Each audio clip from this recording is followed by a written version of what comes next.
नमस्कार दोस्तों, स्वागत है आपके अपने यूट्यूब चैनल संस्कृत अड्डा पर। दोस्तों, आज की जो वीडियो है इसमें हम करेंगे यहाँ पर संस्कृत प्रैक्टिस सेट में 106 नंबर के संस्कृत के प्रैक्टिस सेट को। और अगर आपने हमारे इससे पहले वाले 105 प्रैक्टिस सेट नहीं देखे हैं तो इसे आप हमारे चैनल की जो प्लेलिस्ट है वहाँ पर जाकर देख सकते हैं। और इससे पहले वाली जो वीडियो है उसको आप ऊपर कोने में जो 3 डॉट पे क्लिक करके आप आई बटन पर पहुँच जाओगे तो वहाँ पर जाकर आप हमारी इससे पहले वाली जो वीडियो है उसको देख सकते हैं। और दोस्तों, ये जितने भी 105 यहाँ पर सेट है, अगर आप इन सभी को हल कर लेते हैं तो इससे आप संस्कृत का कोई से भी एग्ज़ाम हो आसानी से हल कर लेंगे, क्योंकि जितने भी एग्ज़ाम होते हैं सभी में इन्हीं के अंदर से ही क्वेश्चन पूछे जाते हैं। और दोस्तों, अगर आपने अब तक हमारे चैनल को सब्सक्राइब नहीं किया तो सब्सक्राइब कर लें और साथ में जो घंटी वाला आइकॉन है उसे जोड़ दबाएँ, जिससे आपको हमारे आने वाली जो वीडियो उसकी नोटिफिकेशन मिलती रहेगी। और दोस्तों, वीडियो को लाइक, कमेंट और शेयर ज़रूर कीजिएगा। तो हमारा जो इसमें फर्स्ट क्वेश्चन है गांग है।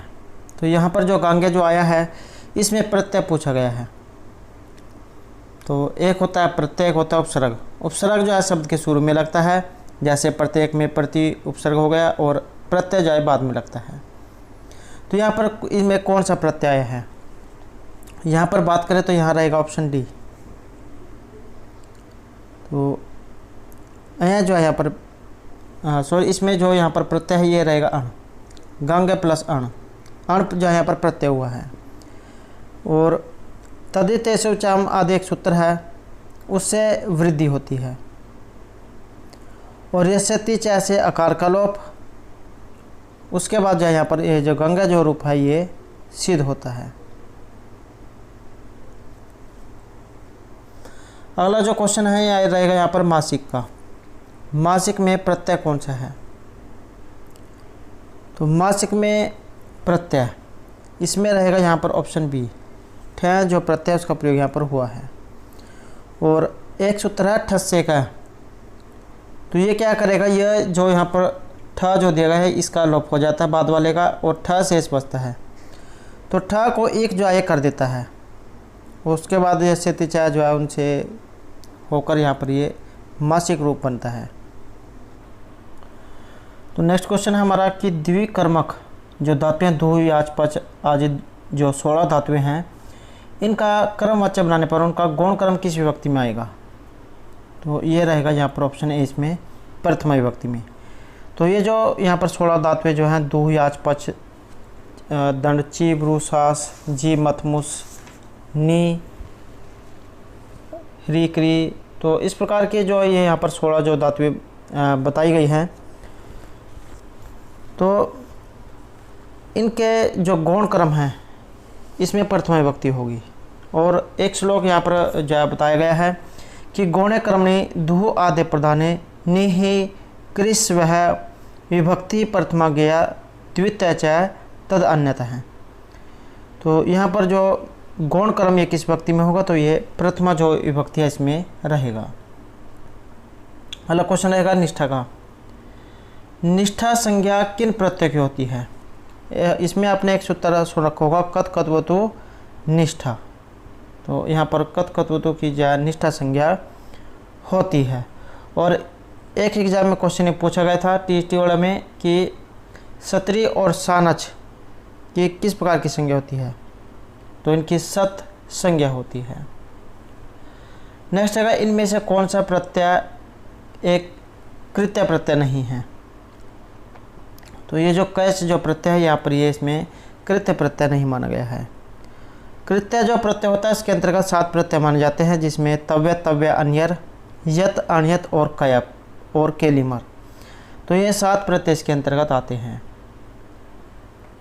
अगला जो क्वेश्चन है यहाँ पर संधि नियम का है। संधि का जो नियम है इसकी दृष्टि से कौन सा रूप यहाँ पर शुद्ध बैठता है? तो शुद्ध जो रूप है ये रहेगा यहाँ पर पुनः रमते। पुनर प्लस रमते इसका संधि विच्छेद होगा, रोरी जो सूत्र उससे एक रहेगा जो है लोप हो जाएगा। और उसके बाद ड्रा लोपे पूर्व से दीर्घोण एक सूत्र है, उससे सूत्र से यहाँ लोप के निमित्त रह के पहले अण अर्थात यहाँ पर दीर्घ जाय कर देगा। ड्रा लोपे पूर्व से दीर्घोण है तो इससे दीर्घ होकर पुनरमते जाय रूप बनेगा। तो नेक्स्ट क्वेश्चन रहेगा यहाँ पर श्रीमद् भागवत गीता का जो दूसरा जो अध्याय है द्वितीय अध्याय, इसका नाम है यहाँ पर संख्या योग।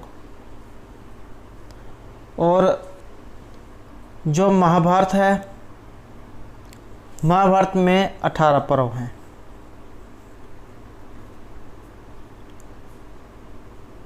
और ये जो महाभारत है यहाँ से भी जो एग्जाम में क्वेश्चन जरूर आते हैं, तो इसके ऊपर भी हमारे द्वारा पहले जो है क्वेश्चन कराए गए हैं। और अगर आपने वो वाली वीडियो नहीं देखी तो इसे आप हमारे चैनल की प्लेलिस्ट में जाकर देख सकते हैं। नेक्स्ट रहेगा यहाँ पर गीता के अनुसार कर्मयोगी को कैसा कर्म करना चाहिए। यह रहेगा ऑप्शन सी, लोक संग्रह के लिए।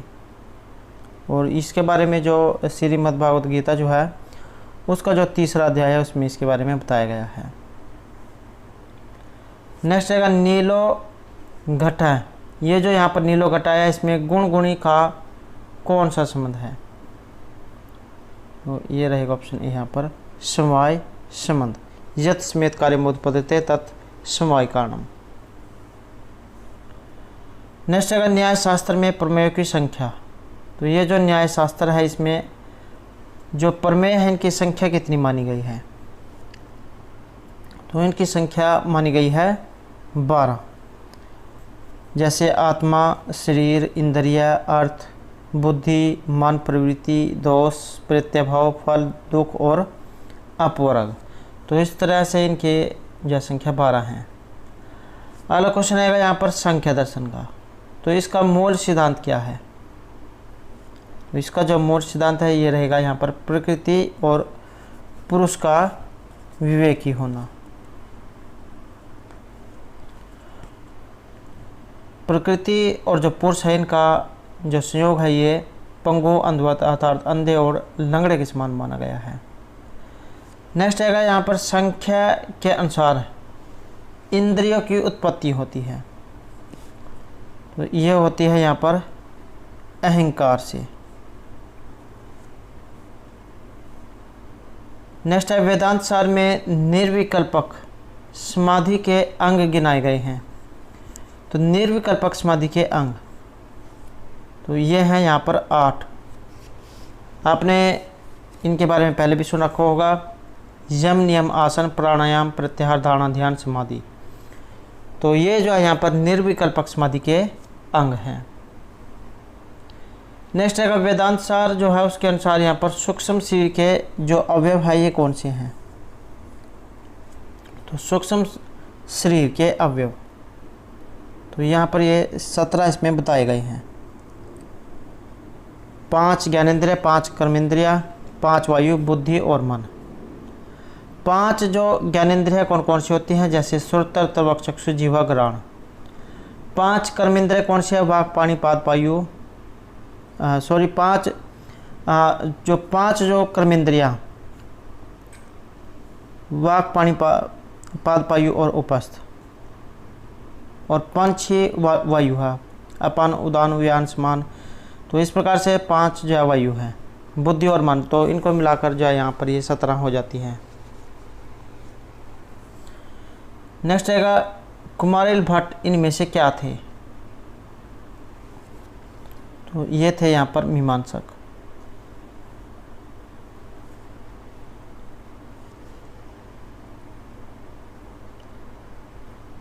नेक्स्ट है राम कथा में जटायु आख्यान कौन सी अर्थ प्रकृति है। तो ये मानी गई है यहाँ पर प्रकृति अर्थ प्रकृति। एग्जाम में कई बार क्वेश्चन ये पूछ लिया जाता है कि जैसे यहाँ पर अर्थ प्रकृति पूछा गया है तो ये कितने प्रकार की होती है। तो अर्थ प्रकृतियाँ जो 5 प्रकार की होती है। बीज बिंदु, पताका, प्रक्रिया और कार्य। तो 5 होती हैं। नेक्स्ट है विनिर्गतम, मानदम, आत्म मंदिरात आदि उदाहरण हैं। तो यहाँ पर जो ये उदाहरण है ये कहाँ से लिया गया है। तो ये रहेगा यहाँ पर अर्थ चित्र का। नेक्स्ट है केवल जाति में शब्द का संकेत ग्रह मानने वाले मतवादी इनमें से कौन है। तो केवल जाति में शब्द का संकेत ग्रह मानने वाले मतवादी तो ये हैं यहाँ पर मीमांसक। अगला जो क्वेश्चन है ये रहेगा अपोहा। यहाँ पर जो ये अपोहा जो आया है का शब्दार्थ मानने वाले मतवादी इनमें से कौन है? तो ये है बोध। बोध का जो पहला सिद्धांत है ये क्षणभंगवाद है और इनके अनुसार सारे पदार्थ क्षणिक हैं, इसलिए वे सामान्य जैसे किसी अन्य नित्य पदार्थ को नहीं मानते हैं और उनके स्थान पर अनुगत प्रतीति के कारण वे अपोह को मानते हैं। नेक्स्ट है मम्मट के द्वारा उपादान लक्षण के उदाहरण गो अनुबंध्य में किस आचार्य के मत का खंडन किया गया है? तो इसमें जो खंडन किया गया है यहाँ पर यह है मुकुल भट्ट का। तो जो आचार्य मम्मट जो है इनके द्वारा लिखा हुआ है काव्य प्रकाश उल्लासमी है 10वीं। तो इनके जो उपादान लक्षण के उदाहरण है गो अनुबंध्य, इसमें मुकुल भट्ट आचार्य जो है उनका मत का इसमें खंडन किया गया है। नेक्स्ट है उपकृतम बहुतत्तर की मुंचते सुजनता प्रवृत्ता परम। तो इस प्रकार का जो है एक श्लोक है। तो ये यहाँ पर उदाहरण है, ये उदाहरण रहेगा यहाँ पर लक्षण लक्षणा का। उपकृतम बहुतत्तर की मुंचते सुजनता प्रतीता भवता परम विदधि दृश्य में सदा सखे सुखित मासव तथा श्रद्धाम सतम। कि हे मित्र तुमने मेरा बहुत सा उपकार किया है, तुम 100 वर्षों तक जीवित रहो। तो यहाँ पर यह उदाहरण जो है लक्षण लक्षणा का है। नेक्स्ट है मम्मट के अनुसार व्यंग्य का प्रयोजन अपरिहार्य है। तो ये रहेगा यहाँ पर व्यंजना का। यहाँ जो हमारा सही आंसर है ये रहेगा ऑप्शन ए। तो जो व्यंजना जो है उसका ये यहाँ पर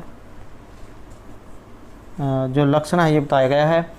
और आपने सुन रखा होगा यस्य प्रीति प्रतीतिम अधातुम लक्षण समुपास्यते फले शब्द एक गम्यते अत्तर व्यंजना व्यंजनात्मना प्रक्रिया।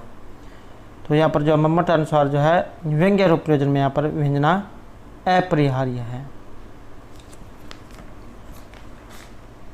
और ये जो व्यंजना है इसके एग्जाम में कई बार जो भेद आ जाते हैं कि व्यंजना के भेद कितने हैं। 2 भेद इसके रहेंगे, शाब्दिक व्यंजना और आर्थी व्यंजना। शाब्दिक व्यंजना के भी 2 भेद है, अभिधा मूला और लक्षण मूला। और जो आर्थी व्यंजन है इसके हो जाते हैं आगे 3, वाच्य लक्ष्य व्यंग्य।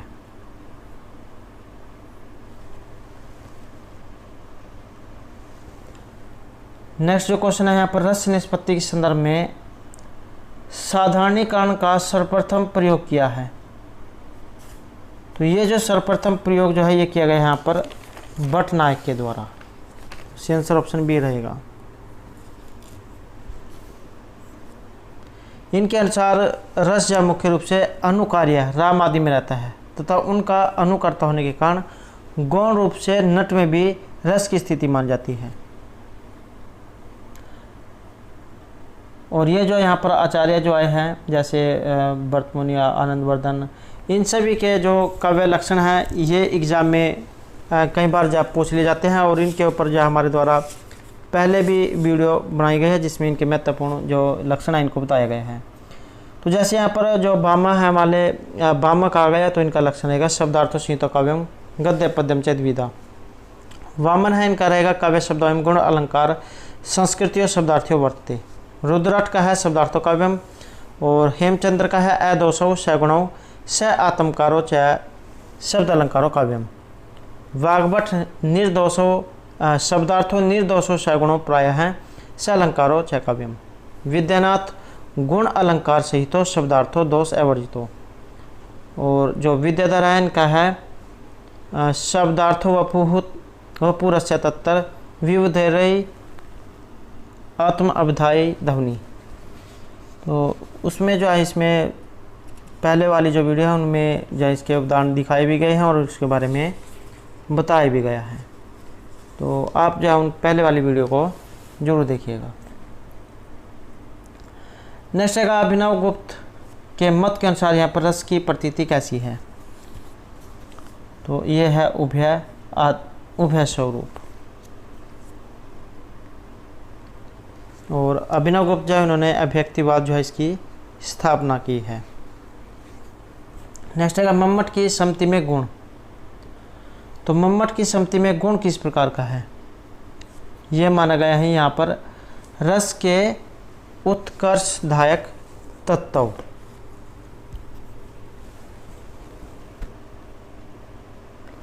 और आचार्य मम्मट का काव्य लक्षण है तद अदोषो शब्दार्थो सगुणो अलंकृति पुनः कवपि।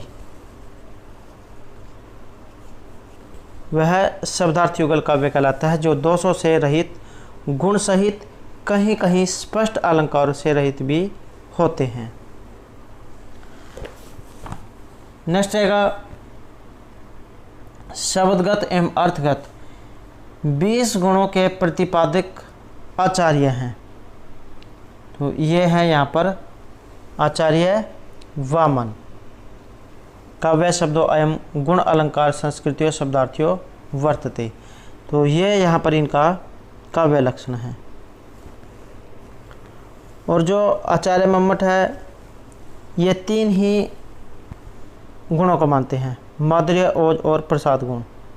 लेकिन जो वामन आचार्य है ये 10 शब्दगत एवं 10 अर्थगत गुणों को मानते हैं। नेक्स्ट है अभंग श्लेष को अर्थालंकारों में परिगणित करने वाले आचार्य हैं। यह है रुय्यक। ऑप्शन रहेगा यहाँ पर बी।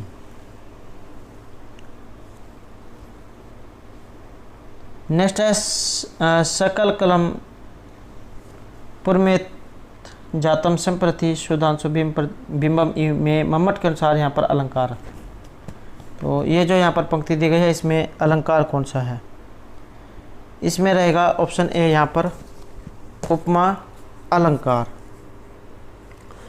और जैसे यहाँ पर ये जैसे अलंकार आए हैं कई बार इनके जो है लक्षण एग्जाम में जरूर आ जाते हैं। तो ये जो उपमा अलंकार है इसका लक्षण रहेगा प्रस्फुटम सुंदरम साम्यम उपमा इति अभिधीयते। उदाहरण रहेगा क्रिया क्षणात् प्रबोधमायाति लंघते तम से पुनः निर्वासत प्रदीपस्य शिखे जरतो मत ही। श्लेष का है श्लेष्ठे पदे अनेकार्थावधाने श्लेष इष्यते। उदाहरण है इसका प्रतिकूलता मुक्ते ही विधौ विफलत्वमेति बहुसाधनता अवलंबनाय दीन भर्तर्भुवन प्रतिशतकर सहस्त्रमपि। अनुप्रास है इसका लक्षण रहेगा अनुप्रासन सबसम्यम वैषम्यपि सवरस्यत। उदाहरण लता कुंजम गुंजन मधवदली पुंजम चपलियन। तो ये इसका यहाँ पर उदाहरण है। और जो उत्प्रेक्षा अलंकार आया है इसका रहेगा संभावनम अतुत्प्रेक्षा परिकृतस्य स्मेनियत। इसका उदाहरण ज़्यादातर एग्जाम में पूछा जाता है लिंप तीव्रतमोंगानी वर्षति व्यंजनम नभः असत पुरुषेव दृष्टि विफलताम गतः। तो ये जो है यहाँ पर इनके लक्षण हैं। नेक्स्ट है उत्कृष्ट कवि कल्पना की स्थिति में अलंकार कौन सा होता है? तो कवि कल्पना में अलंकार कौन सा होता है?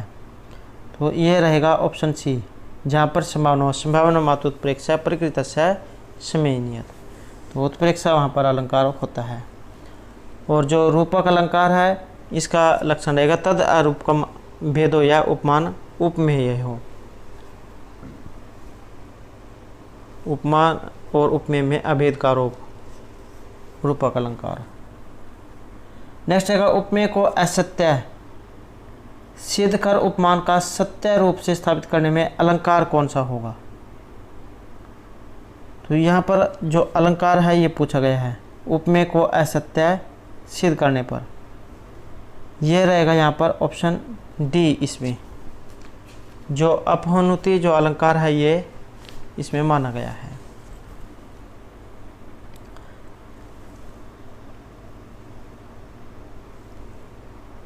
नेक्स्ट है प्रस्तुत में अप्रस्तुत का परिपूर्ण होने पर अलंकार। तो इसमें होता है ऑप्शन ए। जो समासोक्ति जो है यहाँ पर इसमें अलंकार माना गया है। और यहाँ पर जो ये अलंकार जो आए हैं इनके ऊपर जो हमारे द्वारा पहले जो है वीडियो बनाई गई है जिसमें इनके जो महत्वपूर्ण जो क्वेश्चन है ये सभी उसमें कराए गए हैं। अलंकार और छंद के एक साथ भी हैं और अलग अलग भी हैं। तो और अगर आपने जो नहीं देखा पहले वाली वीडियो तो उसे जो हमारे चैनल की जो प्लेलिस्ट है वहाँ पर जाकर आप देख सकते हैं, क्योंकि एग्ज़ाम में जो है अलंकार छंद जो होते हैं ये जरूर पूछ जाते हैं। नेक्स्ट है अध्यवसाय के सिद्ध होने पर अलंकार, तो इसमें होगा अतिशोक्ति। सिद्धते वे अध्यवसाय से अतिशोक्तिर निगदते। स्वभावोक्ति, स्वभावोक्ति रसो चारु यथावत वस्तु वर्णनम। नेक्स्ट है बाणभट्ट कृत हर्षचरित, तो बाणभट्ट के द्वारा लिखी हुई हर्षचरित इनमें से कौन सी है, या जो हर्षचरित है ये किस प्रकार की विधा है, तो ये यहाँ पर आख्यायिका रहेगी। इनके द्वारा जो लिखे हुए ग्रंथ है जैसे कादम्बरी, हर्षचरित, तो ये यहाँ पर इनके द्वारा लिखे गए हैं। और हर्षचरित जो ये एक आख्यायिका है, कादम्बरी कथा है। चंपू काव्य यात्री विक्रम भट्ट के द्वारा लिखा गया है। नेक्स्ट है किस प्रकार के काव्य को एक देश अनुकारी कहा गया है, तो यह है यहाँ पर खंड काव्य को। और खंड काव्य या जो गीति काव्य है ये कौन से, कई बार एग्जाम में ये भी आ जाता है, तो जो मेघदूत है इसे खंड काव्य कहा गया है, जो महर्षि कालिदास के द्वारा लिखा गया है। नेक्स्ट है यहाँ पर अधोलिखित में से प्रकरण नामक रूपक, तो यहाँ पर जो ये नाटक जो दिए गए हैं इनमें से प्रकरण क्या है, कौन सा है, तो ये जो मृच्छकटिक जो है यहाँ पर ये इसमें जो प्रकरण है ये माना गया है। और किन के द्वारा ये लिखा हुआ है, तो जो शूद्रक है उनके द्वारा लिखा गया है। मृच्छकटिक मिट्टी की गाड़ी वाली जो घटना हुई है अंक 6 में, उसके आधार पर इसका जो नामकरण है ये हुआ है। और 10 जो है यहाँ पर इसमें अंक है, अंकों में लिखा हुआ है। श्रृंगार रस का इसमें प्रयोग हुआ है। चारुदत्त इसमें नायिका और वसंत सेना नायिका है। प्रसाद गुण है, लाटी रीति और कैसिकी जो वृत्ति है उसका इसमें प्रयोग हुआ है। और एक जो यहाँ से महत्वपूर्ण पूछ जाता है विदूषक, तो मैत्रेय जो है यहाँ पर इसमें विदूषक आए हैं। और ये जो मुद्र राक्षस यहाँ पर दिया गया है ये विशाखादत्त के द्वारा लिखा हुआ है और नाटक है। 7 इसमें अंक है, वीरस का इसमें प्रयोग किया गया है। आधार ग्रंथ जो इसका रहेगा विष्णु पुराण एवं श्रीमद्भागवत गीता, ये भी जो बहुत बार पूछा जाता है। और राजनीति प्रधान ये रहेगा। नायिका और विदूषक का इसमें अभाव है। और जैसे यहाँ पर ये उत्तरामचरित आया है तो ये है भभूति के द्वारा लिखा हुआ नाटक। 7 अंक है। और जो भभूति है इनको कौन रस का कवि कहा जाता है। रीति और गुण इसमें रहेंगे, वैदर्भी रीति, प्रसाद और माधुर्य इसमें गुण हैं। और जो यहाँ पर ये जो स्वप्नवास दत्तम आया है ये भास के द्वारा लिखा गया है। और भास के जो 13 नाटक हैं उन्हीं में से एक है। अंक इसमें 6 हैं और 57 श्लोक हैं। नायक उदयन और नायिका इसमें वासुदत्त है। आधार ग्रंथ इसका रहेगा इतिहास प्रसिद्ध और कवि कल्पित है। नंदी का अभाव इसमें दिखाई देता है। और वसंतक इसमें विदूषक है। नेक्स्ट है इनमें से कौन सा काव्य अर्वाचीन है, तो अर्वाचीन काव्य इनमें से कौन सा है, तो ये रहेगा सीता चरितम। डॉक्टर रेव प्रसाद शास्त्री जो है उनके द्वारा लिखा हुआ है। 19वीं शताब्दी में जो है इसकी रचना मानी जाती है। नेक्स्ट है इनमें से कौन सा ऐतिहासिक महाकाव्य है, यहाँ पर इनमें ऐतिहासिक महाकाव्य कौन सा है।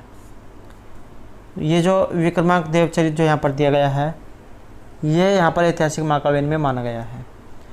और जो विक्रमांक देवचरित है ये जो बिल्हण जो है उनके द्वारा लिखा हुआ है। 18 इसमें सरग है। और जो यहाँ पर ये बोध चरित आया है, बोध चरित, सुंदरानंद सारिपुत्र प्रकरण, तो ये सभी अशोकोश के द्वारा लिखे गए हैं। और जो यहाँ पर बोध चरित है इसमें रहेंगे 28 सरग। शांत रस का इसमें प्रयोग हुआ है। भगवान बुद्ध के जीवन चरित्र के बारे में बताया गया है। और जो ये नैषधेय चरित आया है ये श्री हर्ष के द्वारा लिखा गया है और इसमें आते हैं 22 सरग और 2830 इसमें श्लोक है। महाभारत का जो नल उपाख्यान है वहाँ से ये लिया गया है। नेक्स्ट है भट्ट नारायण की रचना कौन सी है? तो भट्ट नारायण की जो रचना है ये रहेगी ऑप्शन डी यहाँ पर वेणी संहार। और जो ये वेणी संहार यहाँ पर दिया गया है ये भी जो एग्जाम की दृष्टि से महत्वपूर्ण है। काव्य विधा में ये नाटक हैं और 6 इसके अंतर्गत अंक हैं। वीर रस का इसमें प्रयोग हुआ है। नायक और नायिका की बात करें तो भीम और द्रौपदी रहेंगे। महाभारत से लिया गया है। अगला क्वेश्चन रहेगा यहाँ पर नाट्य में जहाँ प्रस्तुत भावी कथा वस्तु की अन्योक्तिमय सूचना दी जाती है तो वह क्या होता है? तो इसे हम यहाँ पर कहेंगे पताका स्थानक, ऑप्शन ए।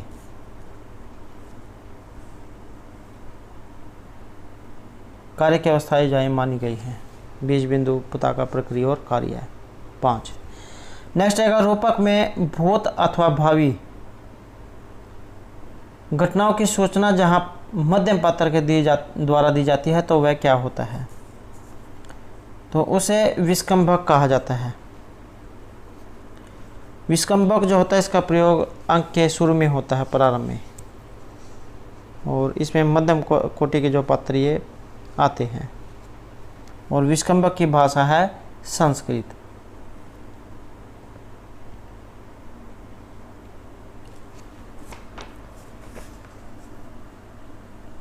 और कई बार एग्जाम में जैसे ये रूपक जो होता है, रूपक के बारे में आ जाता है कि रूपक के कितने भेद हैं।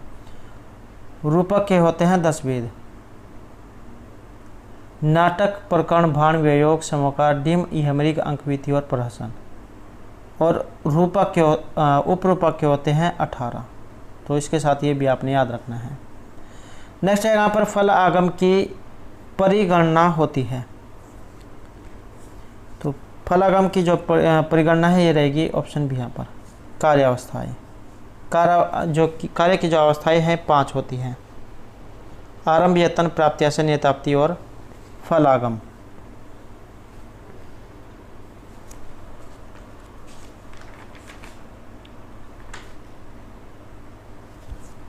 नेक्स्ट है रूपक भेदों में एकल अभिनय होता है। तो ये रहेगा ऑप्शन सी भाण में। भाण क्या होता है? ये धूर्तों के चित्र से युक्त अनेक अवस्थाओं से व्याप्त भाण एक अंक वाला होता है। अकेला वीट ही जो निपुण व पंडित होता है, रंग में अपनी या दूसरों की अनुभूति बातों को प्रकाशित करता है। संबोधन तथा उक्ति प्रत्युक्ति आकाशवासी के द्वारा होती है। सौभाग्य और शौर्य के वर्णन से वीर और श्रृंगारस की को जायज सूचित करता है। उसकी जो कथा वस्तु ये कवि कल्पित होती है। जैसे इसका उदाहरण है बाण का लीला मधुकरम। नेक्स्ट है आचार्य धनंजय ने 10 रूपक में नागानंद के नायक जीमूतवाहन को क्या माना है? तो इसमें क्या माना गया है? ये माना गया है यहाँ पर धीर उदात्त प्रवृत्ति का। और जबकि जो मृच्छकटिक है शूद्र के द्वारा जो लिखा हुआ है इसके नायक हैं चारुदत्त, ये माने गए हैं धीर ललित प्रवृत्ति के। और जो वेणी संहार भट्टनारायण द्वारा लिखा हुआ इसके नायक है भीम, ये माने गए यहाँ पर धीरोदात्त प्रवृत्ति के।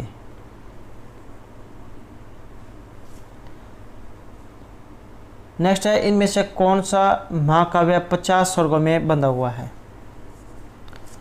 तो ये जो हरि विजय यहाँ पर दिया गया है इसमें है 50 सर्ग। तो इसमें 50 सर्ग यहाँ पर बताए गए हैं। और जो यहाँ पर जान के अणहाया है ये है लिखा हुआ कुमारदास के द्वारा, इसमें रहेंगे 20 सर्ग। और जो ये सुंदरनंद आया है ये है अश्वघोष के द्वारा लिखा हुआ, 18 इसमें सर्ग हैं। और जो ये यहाँ पर भट्टी काव्य आया है इनके द्वारा लिखा गया है रावण वध, 22 जो है इसमें सर्ग हैं।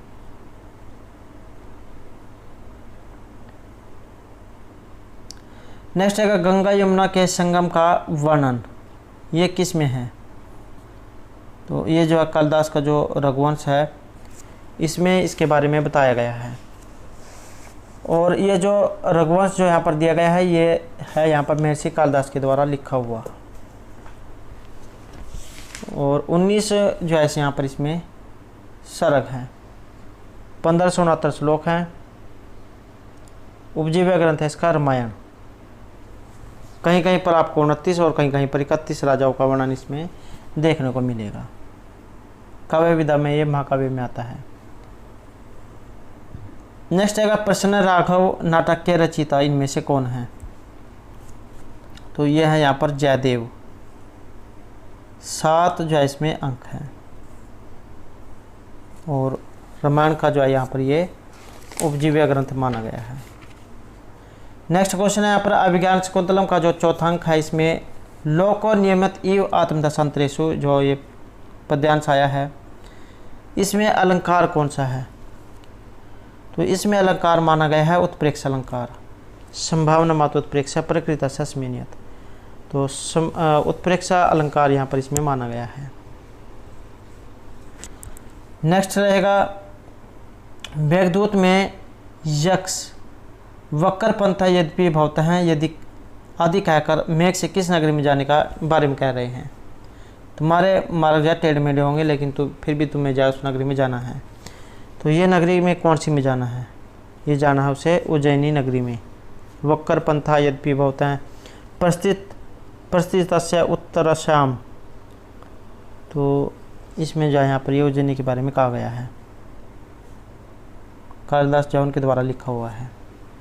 नेक्स्ट आएगा पूर्व मेघ में विंध्याचल की तलहटी में बिखरी हुई किस नदी का वर्णन है? तो नदी कौन सी है? इसमें जो वर्णन है ये दिखाया गया है गंधवती का। पूर्व मेघ में 2 खंडों में बटी हुई है, पूर्व और उत्तर में। मंदाक्रांता जो छंद है उसका इसमें प्रयोग हुआ है। जल्दी मंदाक्रांता जो छंद है इसका लक्षण है मंदाक्रांता जल्दी सड़ गया मरबो न तुताद गुरुचेत। 17 जो इसमें वर्ण है। नेक्स्ट है सर्वे गुणः कांचनम आश्रयन्ति, ये इनमें से किसकी उक्ति है? तो ये जो उक्ति है ये मानी गई है महर्षि भर्तृहरि की। भर्तृहरि जो इनके द्वारा 3 शतक लिखे गए हैं, नीति श्रृंगार और वैराग्य शतक। और कई बार एग्जाम में ये पूछा जाता है कि कालिदास को किस लिए जाना जाता है? तो उपमा कालिदास। माघ में 3 गुण माने जाते हैं और 12वीं अर्थ गौरव। नेक्स्ट है मृच्छकटिकम प्रकरण के प्रथम अंक का नाम। तो पहला जो अंक है इसका नाम क्या है मृच्छकटिकम की? तो यहाँ जो आंसर है हमारा ये रहेगा बी, अलंकार न्यास। 10 जो है यहाँ पर इसमें अंक हैं और 10 में से किसी के भी बारे में पूछा जा सकता है, जैसे यहाँ पर पहले के बारे में पूछ लिया गया है। तो जैसे अलंकार न्यास, दूत कर संवाहक, संधिछेद, मदनिका सर्विलक, दुर्दिन, परहण विप्रिय, आर्य का फण, वसंत सेनामोचन और व्यवहार संहार। तो इस प्रकार से जाए 10 हो जाते हैं। नेक्स्ट है शरीरे अरि प्रहर्ति हृदय सवजन तथा सुक्ति का स्रोत। तो कहाँ से ये जो सुक्ति ली गई है? ये ली गई है नल चंपू से। और ये नल चंपू जो है ये त्रिविक्रम भट्ट के द्वारा लिखा हुआ है। और राजा नल और दमयंती की जो प्रेम कथा उसके ऊपर जो है लिखा गया है। नेक्स्ट क्वेश्चन है यहाँ पर शिवराज विजय गद्य काव्य का आरंभ होता है। शिवराज विजय का आरंभ कहाँ से होता है? तो ये होता है सूर्यदेव वर्णन से। और ये जो शिवराज विजय है ये पंडित अंबिका दत्त व्यास जो है उनके द्वारा लिखा गया ग्रंथ है। 12 इसमें निश्वास हैं, 3 इसमें विराम हैं। नेक्स्ट है भारवी कवि के वचन को कहा गया है। तो महर्षि जो भारवी हैं उनके वचन किस प्रकार के हैं? तो उनके जो वचन है ये नारियल जो होता है, नारियल का जो फल होता है उसके समान माने गए हैं। जिस प्रकार नारियल का जो फल होता है बाहर से कठोर अंदर से नरम होता है। और अर्थ गौरव के लिए इनको जाना जाता है। किरातार्जुनीयम इनके द्वारा लिखा हुआ है। नेक्स्ट रहेगा भामिनी विलास काव्य के रचयिता इनमें से कौन है?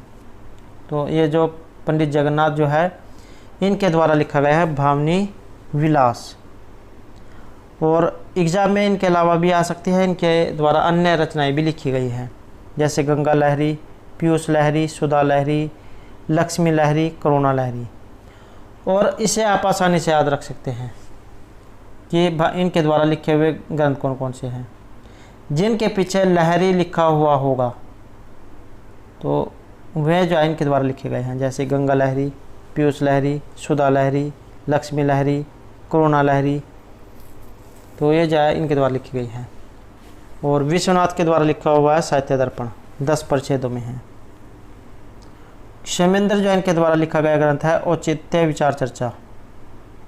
और अप्य दीक्षित जो है इनके द्वारा लिखा गया है कुवलयानंद। नेक्स्ट है किरातार्जुनीयम शब्द ये निकला है, निष्पन्न होता है, तो किरात अर्जुनियम ये रहेगा यहाँ पर 6 प्रत्यय के द्वारा। आयन एक सूत्र से जो है 6 को ये हो जाता है, उसके बाद बनता है किरात अर्जुनियम अत्वम श्याम होकर। नेक्स्ट आएगा किरातार्जुनीयम महाकाव्य जो यहाँ पर दिया गया है। इसके जो प्रथम सर्ग है इसमें प्रायः प्रयुक्त छंद कौन सा है? तो 12वीं के द्वारा ही लिखा हुआ है। और छंद कौन सा है? इसमें जो छंद है ये रहेगा वसंत छंद। जातौ तो वसंतम उदीरितम जरौ। और इसमें जो है यहाँ पर रहेंगे 12 वर्ण। इंद्र वज्र है, साद इंद्र वज्र यदि तौ जगऊ गए। और इंद्र जो वज्र है इसमें रहेंगे 11 वर्ण। दूर्त विलंबित जो दिया गया है इसका इसमें है 12 वर्ण। दूर्त विलंबितम आह नभौ बरौ।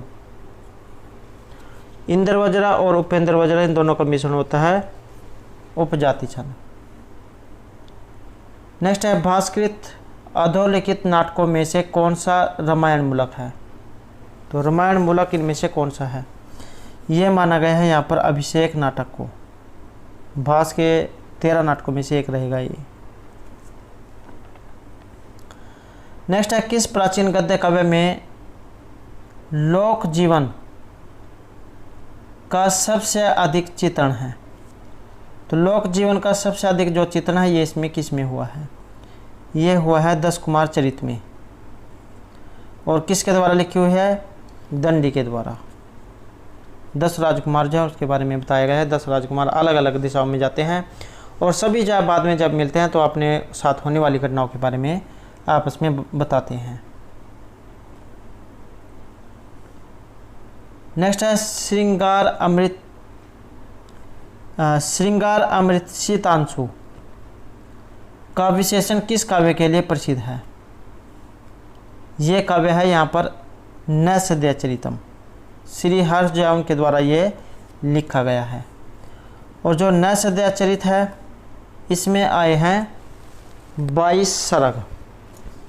एग्ज़ाम में जैन के सर्ग जो आ जाते हैं तो जो 22 सर्ग जो है यहाँ पर इसमें रहेंगे। एग्ज़ाम की दृष्टि से जो महत्वपूर्ण ये ग्रंथ है। और जो मेघदूत है, मेघदूत लिखा गया महर्षि कालिदास के द्वारा। नीति श्रृंगार वैराग्य शतक ये जो है रहेंगे भर्तृहरि के द्वारा।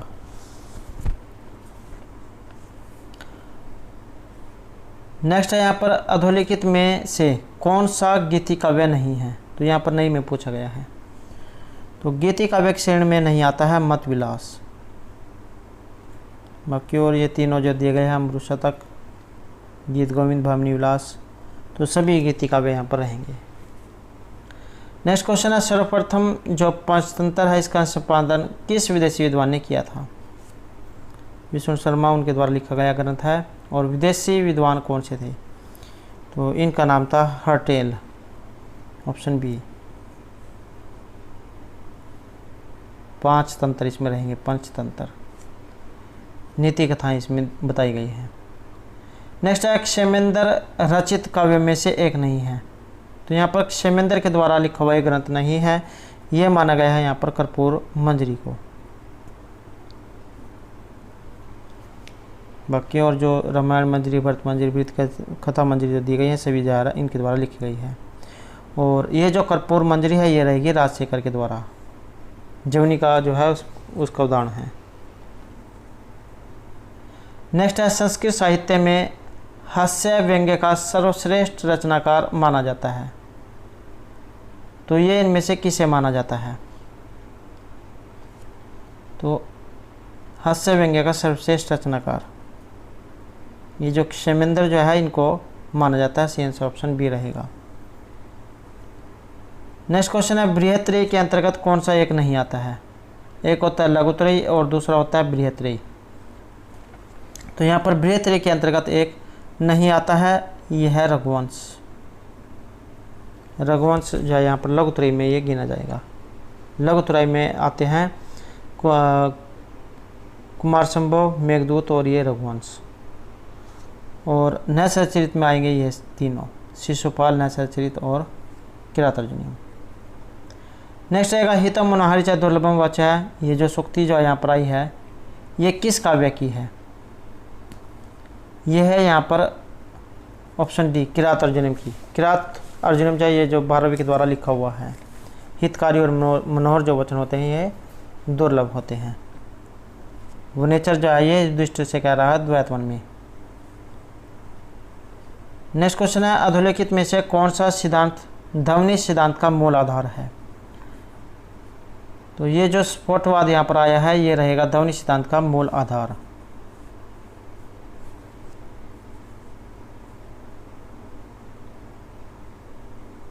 और इसका अर्थ माना गया है स्फोटवाद का कि जिससे अर्थ की प्रतीति हो। नेक्स्ट है वेत्रवती नदी किस नगरी में स्थित थी? तो ये जो वेत्रवती नदी यहाँ पर आई है इसका संबंध इनमें से कौन सी नगरी से है? यह रहेगा यहाँ पर विदिशा से। मेघदूत जो है वहाँ से ये लिया गया। कई बार एग्जाम में भी आ जाता है कि वेत्रवती जो नदी है ये किस काव्य में आई है? तो मेघदूत जो है उसमें इसका वर्णन हुआ है। नेक्स्ट है काव्य प्रकाश में जो उल्लिखित अलंकृति किसका विशेषण है? तो ये विशेषण माना गया है यहाँ पर शब्दार्थ का। आचार्य मम्मट झा उनके द्वारा लिखा गया है काव्य प्रकाश, उल्लासों में है। और आपने उनका लक्षण सुन रखा होगा तद अदोषो शब्दार्थों से गुणाओं अलंकृति पुनः कवापी। नेक्स्ट है मम्मट के अनुसार काव्य कितने प्रकार के होते हैं? आचार्य मम्मट के अनुसार काव्य लक्षण काव्य तो इनके अनुसार माने गए हैं यहाँ पर तीन प्रकार के। तीन प्रकार के कौन से होते हैं? उत्तम काव्य, मध्यम काव्य और उत्तम मध्यम और अधम या निम्न काव्य। उत्तम काव्य कई बार एग्जाम में इसके बारे में आ जाता है कि उत्तम काव्य को क्या कहा जाता है। तो उत्तम काव्य को कहा जाता है ध्वनि काव्य। मध्यम काव्य को कहा जाता है घूर्णीभूत व्यंग्य काव्य और जो निम्न काव्य है इसे कहा जाता है चित्तर काव्य। नेक्स्ट जो क्वेश्चन रहेगा रघुवंश जो महाकाव्य है किसकी स्तुति से प्रारंभ होता है? तो ये रहेगा यहाँ पर शिव और पार्वती की। इसमें आपने इसका जो श्लोक है सुन रखा होगा वागर्थी संपृक्तो वागर्थ प्रतिपत्ते जगतः पितृवंदे पार्वती परमेश्वरो। तो ये है यहाँ पर शिव और पार्वती के लिए। अगला जो क्वेश्चन है यहाँ पर भास के द्वारा लिखित उपलब्ध नाटकों की संख्या। तो भास के द्वारा कितने नाटक लिखे गए हैं? तो इनके द्वारा लिखे गए नाटक हैं 13। प्रतिमा नाटक, अभिषेक नाटक, पंचरात्र, मध्यमयोग, धूत घटोत्कच, कर्णभार, धूतवाक्य, उर्भंग, बालचरित, दरिद्र चारुदत्त, अयुमारक और रहेगा प्रति योगेंद्रायण और स्वपनवास दत्तम। तो ये 13 जैन के द्वारा लिखे गए हैं। नेक्स्ट आएगा संस्कृत भाषा है। तो संस्कृत भाषा किस प्रकार की है? इसे माना गया है श्लिष्ट योगात्मक भाषा।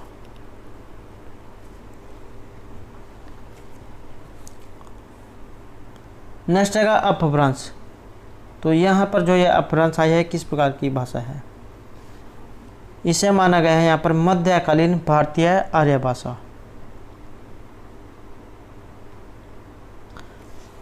ये जो अपभ्रंश जो है ये मध्यकालीन आर्य भाषा है, और अपभ्रंश जो है इसकी उत्पत्ति जो है पाली, उसके बाद प्राकृत, संस्कृत, अपभ्रंश, अवध और हिंदी, तो इस प्रकार से हुई है।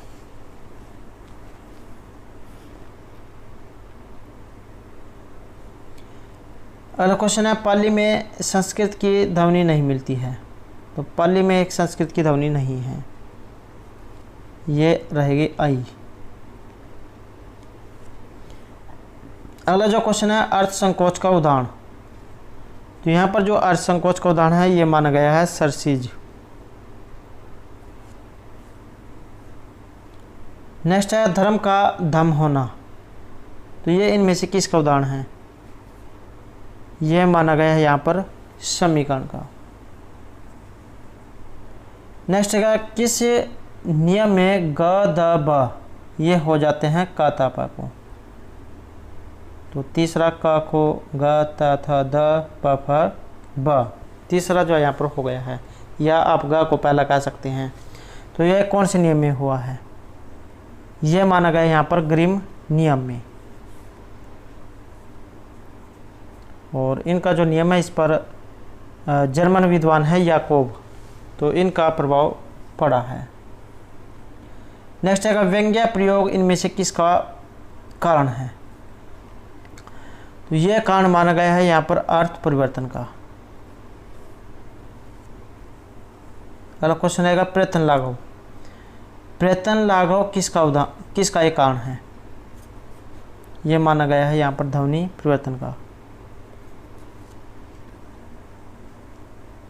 नेक्स्ट रहेगा तुम अर्थक प्रत्यय अधिक उपलब्ध होते हैं।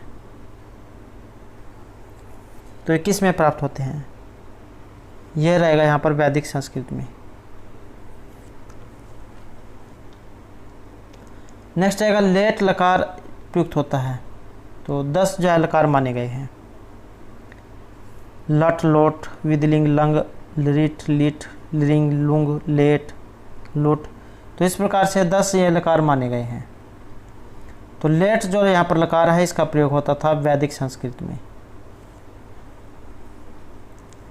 नेक्स्ट है काव्य प्रकाश में तात्पर्य अर्थोपी के सूचित में किसके मत के बारे में बताया गया है?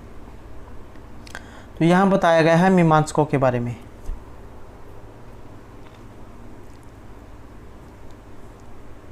नेक्स्ट है मम्मट के अनुसार उत्तम काव्य होता है। तो मम्मट ने 3 प्रकार के काव्य माने हैं, उत्तम, मध्यम और निम्न। तो यहाँ पर जो उत्तम काव्य है इसमें कौन सा माना गया है? तो ये जो ध्वनि काव्य है इसे यहाँ पर उत्तम काव्य माना गया है।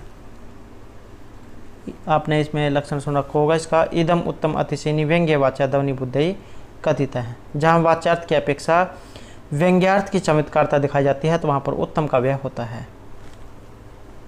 आपने इसमें एक जो उदाहरण सुन रखा होगा, निश्चेच्युत चंद्रम सतंतटम निर्मिरिष्ट राघवाधरो नेत्र दूर मंजने पुलकिता तन्वित पुनः है। तो इस प्रकार का जो है यहाँ पर श्लोक आया है।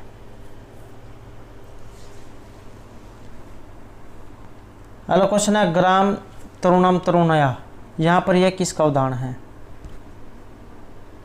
यह उदाहरण बताया गया यहाँ पर मध्यम काव्य का। मध्यम जो काव्य है इसे कहा जाता है गुणीभूत व्यंग्य काव्य। अतादृशी गुणीभूत व्यंग्य काव्यम तो मध्यम काव्यम।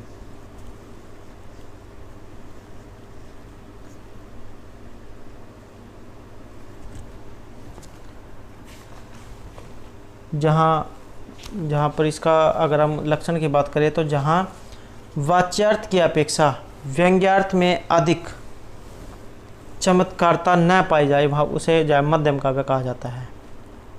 इसका उदाहरण जो है ये रहेगा ग्राम तरुणम तरुणया नव मंजूल मंजिल सनात करम पश्यंत्या भवती मोह नेत्राम मलिना मुक्षाया।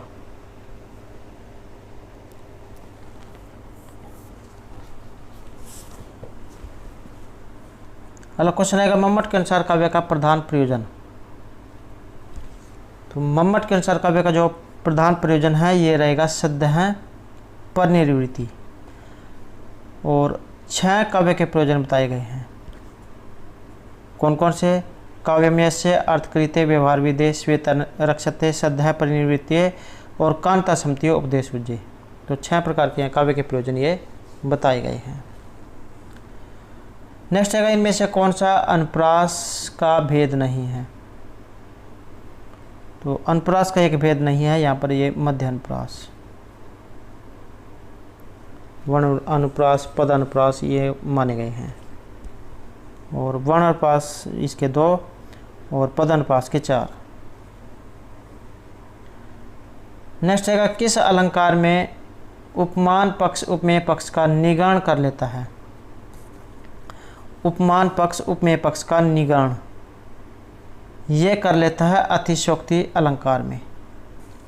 अतिशयोक्ति जो अलंकार है इसका जो लक्षण है ये होता है सिद्धतव्य अध्यवसाय से अतिशयोक्ति विनिगत्य है।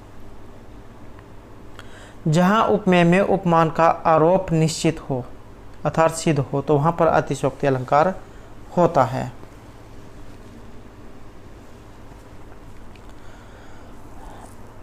नेक्स्ट रहेगा भेदे सती साधर्म्यम होता है। तो इसमें अलंकार कौन सा है?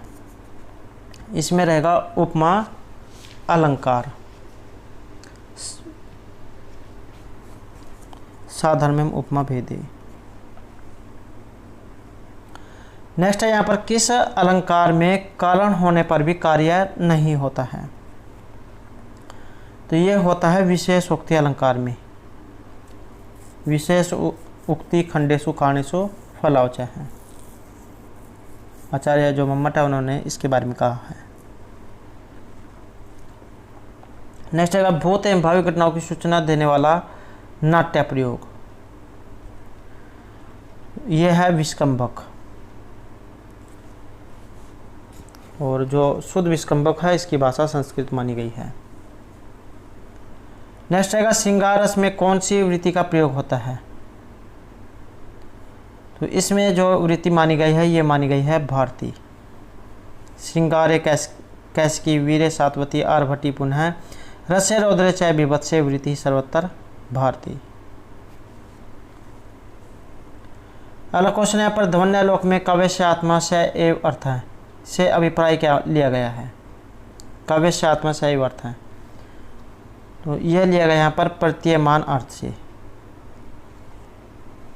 आनंदवर्धन जो आपका इसमें उदाहरण महत्वपूर्ण है काव्य से आत्मा ध्वनि, तो ये यहाँ पर आनंद जो वर्धन है उनका ये लक्षण है।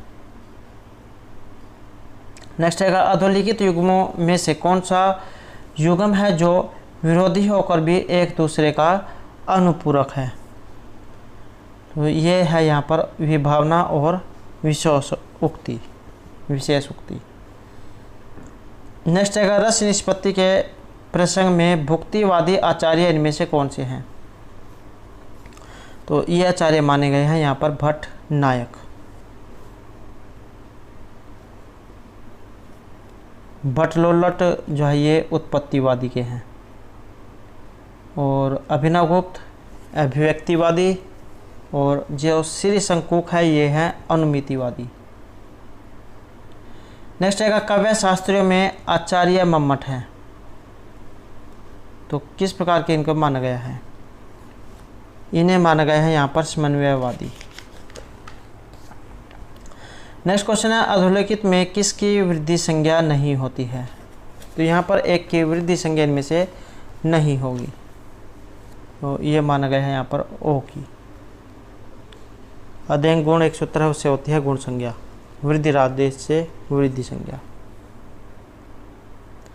नेक्स्ट है किसकी प्रक्रिया संज्ञा नहीं होगी? यहाँ पर एक की प्रक्रिया संज्ञा नहीं होगी तो यह है ओकारांत की। द्विवचनम प्रक्रिया में 117 उससे होती है प्रक्रिया संज्ञा द्विवचन में। नेक्स्ट है संधि कहाँ आवश्यक नहीं मानी जाती है? तो यह है ऑप्शन डी यहाँ पर वाक्य में। नेक्स्ट है मनोरथ में संधि विच्छेद, तो इसमें संधि कौन सी होगी? मनोर्थ है, मनस प्लस रथ है, मनोर्थ है, वो इसमें रहेगा ऑप्शन बी। सस सोरु 117 से रू, हसी चा से ओ, आदगुण से गुण, तो उसके बाद बनता है ये मनोरथ। अगला क्वेश्चन है शिवे ही, इसमें संधि विच्छेद कौन सा होगा? तो शिव आ ही, ये रहेगा ऑप्शन डी। शिव ही 117 उससे जाय होता है।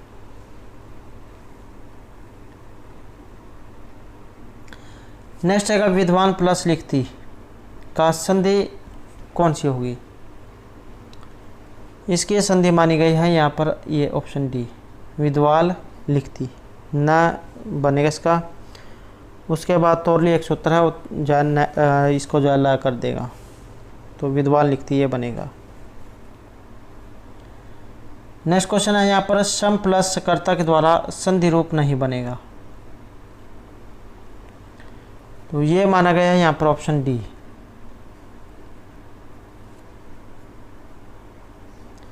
नेक्स्ट क्वेश्चन है कौन सा समास नित्य नपुंसकलिंग एक वचन में प्रयुक्त होता है? तो नित्य नपुंसकलिंग और एक वचन में,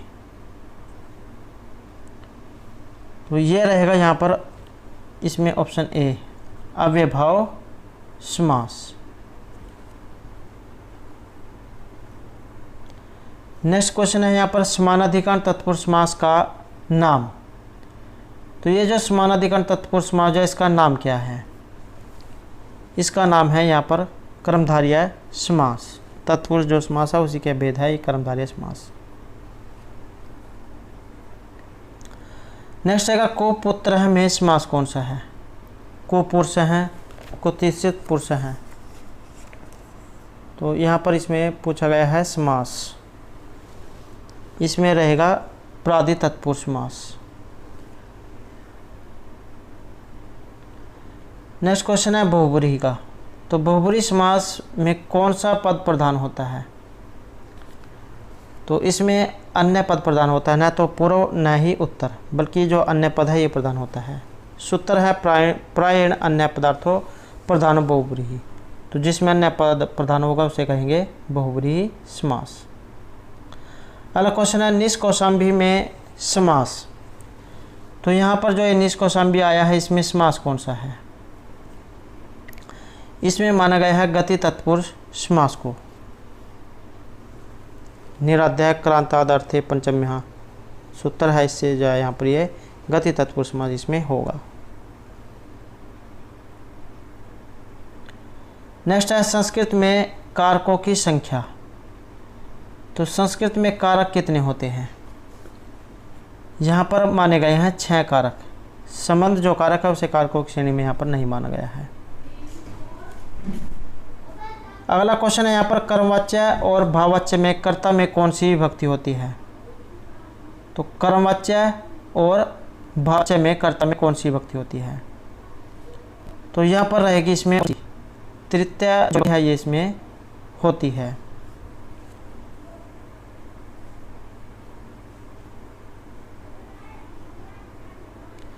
नेक्स्ट है किस अर्थ में प्रथमा विभक्ति नहीं होती है? तो किस अर्थ में प्रथमा विभक्ति नहीं होती है? यह रहेगा ऑप्शन सी यहाँ पर, हेतु अर्थ में, प्रातिपदिक लिंग वचन परिमाण मात्रे प्रथमा, तो इन अर्थों में प्रथमा विभक्ति होती है। तो दोस्तों ये थे हमारे आज के यहाँ पर संस्कृत प्रैक्टिस सेट से संबंधित कुछ महत्वपूर्ण क्वेश्चन जो आपके आगे आने वाले एग्जाम के लिए महत्वपूर्ण आएंगे। और दोस्तों अगर आपने अब तक हमारे चैनल को सब्सक्राइब नहीं किया तो सब्सक्राइब कर लो और साथ में जो घंटी वाला आइकन है उसे जोड़ दबाएं, जिससे आपको हमारे आने वाली जो वीडियोस की नोटिफिकेशन मिलती रहेगी। और दोस्तों हमारे साथ अंत बनाने के लिए धन्यवाद।